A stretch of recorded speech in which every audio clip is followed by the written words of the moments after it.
Hi everyone, this video is going to be a very quick run through of NDAs, non-disclosure agreements, the good, the bad and the ugly, so stay tuned. So firstly, let's recap what is an NDA, what is a non-disclosure agreement. So it's a contract and it establishes and sets out the scope of legally binding confidentiality obligations to protect confidential information. So under English law, confidential information is information that is not publicly available and is provided by a disclosure to a recipient in circumstances that create an obligation of confidence. So an NDA, a good one at least, addresses these things and brings greater certainty and greater clarity to both issues. An NDA also sets out a specific purpose for which the confidential information can be used, and any use beyond that would amount to a misuse of confidential information. An NDA should also be clear on its duration and the duration of the confidentiality obligations themselves, so there's that distinction. The NDA should be clear on that, and you should be clear on that, and that's where I can help.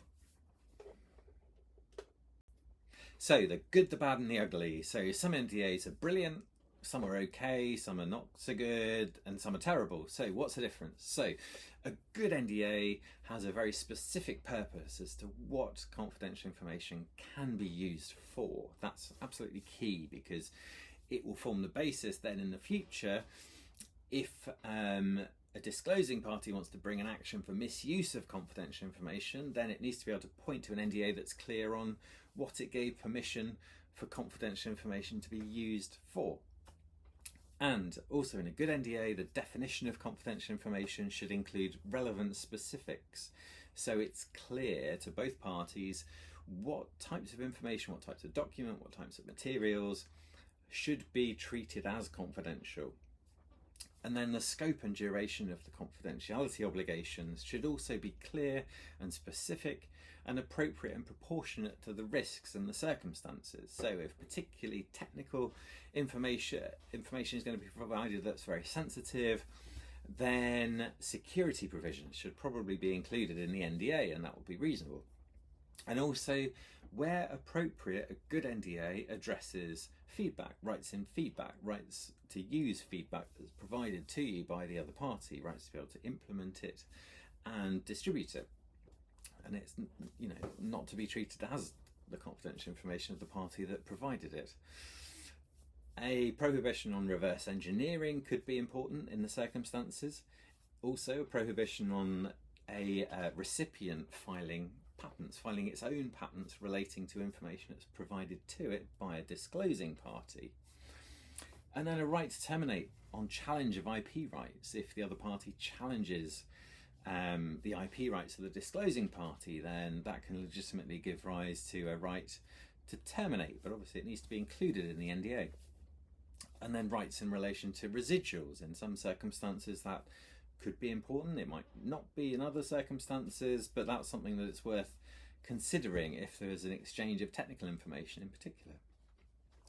And then the ability to be able to seek relief, to seek remedies in a court that is in a relevant location, rather than being bound to an exclusive jurisdiction clause in a certain country. If you're entering into an NDA with international parties, then you don't necessarily want to be restricted to just taking legal action in one particular country, one particular forum. You want to be able to seek injunctive relief to stop a party from misusing confidential information in some way, probably in a location where that party is.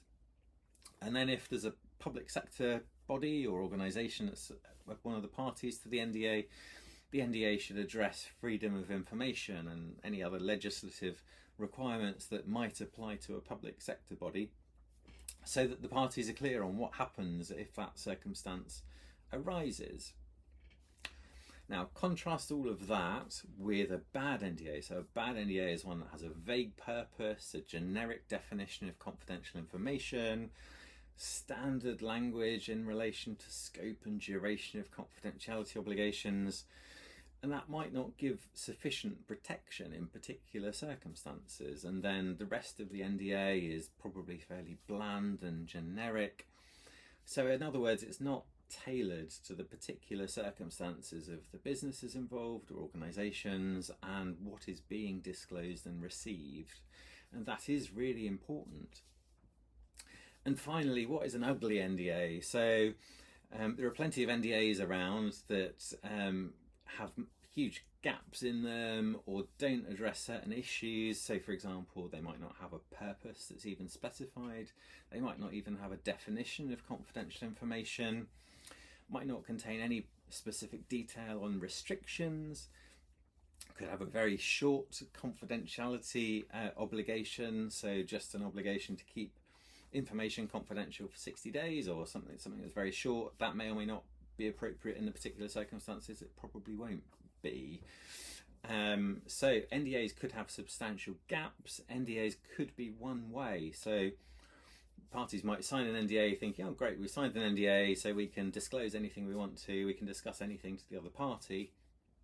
But if that NDA was one way, protecting only the other party, then it doesn't protect the information of the one that wants to actually make the disclosures in the future. So that's an important issue to be aware of. And then some NDAs might specify that in the event of a breach, arbitration is the exclusive dispute resolution mechanism, and that might prevent you from then trying to get to a court to get an injunction to prevent any further misuse if there's been some kind of misuse. So you get the picture. Some NDAs are great, some are terrible, there's some that sort of float around in the middle. So how can I help? So techgc.co.uk has a new no blab service. So NDA optimization, bespoke legal agreements for businesses. So you've hopefully got the impression that a bespoke NDA is better than a generic NDA, and it's important to consider the legal issues and the risks before just signing an NDA. So for a fixed fee, I can develop and provide you with an NDA template or a suite of templates that are appropriate and tailored to you and your business, that you can use in your business as usual going forwards. So it might be that in the circumstances it's best to have a separate NDA for potential customers, suppliers, consultants, technical collaborators, and so on and so forth. I can discuss that full context with you, go through your risk appetite, how you do business, your engagement models, and come up with a proposal that for a fixed fee, I can generate all the documents you need. And then also for a fixed fee, I can review an NDA that you've been asked to sign from a third party. I can highlight the key risks and provide suggested markups or comments. And those fees are going to be dependent on the complexity of the circumstances and the work required.